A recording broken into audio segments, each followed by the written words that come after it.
ഞങ്ങൾ ഇന്ന് കാലത്ത് തലശ്ശേരിയിലെ ഗസ്റ്റ് ഹൗസിലുണ്ടായിരുന്നു. തലശ്ശേരിയിൽ നൂറുകണക്കിന് ആളുകൾ വന്നു. ആ നൂറുകണക്കിന് ആളുകൾ വന്ന് അവരവിടെ പറഞ്ഞു വെച്ച വിഷയങ്ങൾ ഓരോന്നും ഒരു ജനത അനുഭവിക്കുന്ന പ്രയാസങ്ങൾ എന്തൊക്കെയാണ് എന്നുള്ളത് പ്രതിപക്ഷ നേതാവിൻ്റെ മുമ്പിൽ എഴുതിയും പറഞ്ഞും ആ മണിക്കൂറുകൾ അങ്ങനെയാണ് കടന്നുപോയത്. ഓർഫനേജിൽ കഴിയുന്ന പാവപ്പെട്ട അമ്മമാരുടെ പെൻഷൻ തൊട്ട് മൈസൂർ തലശ്ശേരി റെയിൽപാത വരെയുള്ള കാര്യങ്ങളിൽ ഒരു ഗവൺമെന്റിന്റെ ഇടപെടൽ ഉണ്ടായിരിക്കണം എന്നുള്ളതാണ് അവിടുത്തെ ജനങ്ങൾ ഓരോരുത്തരും അവിടെ വന്ന് പറഞ്ഞത്.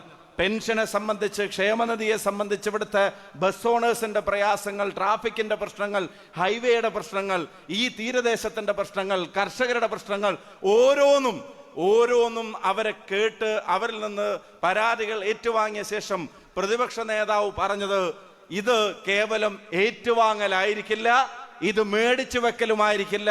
കേരളത്തിൽ ഐക്യജനാധിപത്യ മുന്നണിയുടെ ഒരു ഗവൺമെന്റ് വന്നാൽ സംസ്ഥാനത്തുടനീളമുള്ള ജനങ്ങളെ ബാധിക്കുന്ന പ്രശ്നങ്ങളും നിങ്ങൾ പറഞ്ഞു, ഇവിടുത്തെ സ്പെസിഫിക് ആയിട്ടുള്ള പ്രശ്നങ്ങളും പറഞ്ഞു.